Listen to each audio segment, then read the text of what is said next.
যে আজকে যে শিশু তিনি কিন্তু কালকেই কিশোর, যিনি গতকালকে কিশোর ছিলেন আজকে কিন্তু তরুণ। ফলে তারুণ্যের ভাবনায়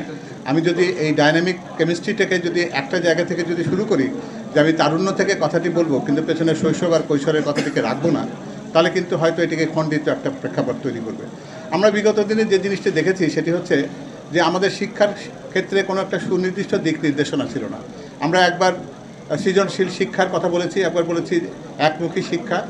কিন্তু কোনো দিনই আমাদের এই শিক্ষাটাকে আমাদের ব্যক্তি জীবনে কতটুকু প্রয়োজনীয় সেটা নিয়ে কিন্তু কখনো ভাবিনি। আজকে কিন্তু এই শিশু কিশোর যারা রয়েছেন, যারা আগামী দিনে তারুণ্যের সারিতে নিজেকে সংযুক্ত করবেন, তাদের কিন্তু একটা বিরাট বড় একটা প্রশ্ন যে তিনি যদি একজন পেশাজীবী কোনো একজন প্রশিক্ষণের আওতায় কোনো একটা শিক্ষা জীবন শুরু করতে চান, তাহলে তার যে পেছনকার পটভূমিতে যে কারিকুলাম বা যে সিলেবাস আমরা রেখে দিয়েছি সেটি তাকে সেই জায়গায় নেবে কিনা। একজন যিনি মনে করেন যে তিনি একটি সম্পূর্ণরূপে কলাবিদ হবেন বা একজন চিকিৎসক হবেন, তার জন্য হায়ার ম্যাথ কতটুকু জরুরি। আবার আমাদের এই যে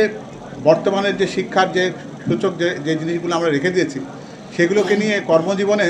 তার এই শিক্ষাটা তাকে দক্ষ করবার ক্ষেত্রে কতটা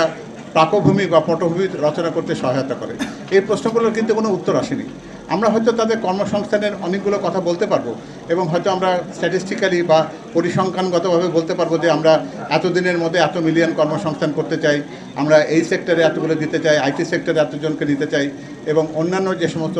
শ্রমঘন যে জায়গাগুলো রয়েছে সেখানেও তাদেরকে সম্পৃক্ত করে আমরা হয়তো সেখানে কথাগুলো বলতে পারবো। 31 দফায় কিন্তু পরিপূর্ণভাবে জ্ঞানভিত্তিক এবং একই সাথে কিন্তু একজনের মেধাভিত্তিক শিক্ষার পাশাপাশি জ্ঞান এবং মেধার পাশে তার কর্মসংস্থান করবার সুযোগ তৈরি করবার কথাগুলো নিয়ে কিন্তু সেই শিক্ষা পরিকল্পনার কথা কিন্তু 31 দফাতে বলা আছে। সেই জায়গাতে আমরা ওই রকম শিক্ষার কথা কখনোই ভাবতে চাই না যে শিক্ষিত বেকার, এই শব্দটি কিন্তু খুব লজ্জাজনক। একই অর্থে লজ্জাজনক এই কারণে যে এটা আমাদের শিক্ষার যে পরিবেশ বা শিক্ষার যে ব্যবস্থাপনা সেটিকে যেরকম প্রশ্নবিদ্ধ করে, ঠিক তেমনি তাকে যখন আমরা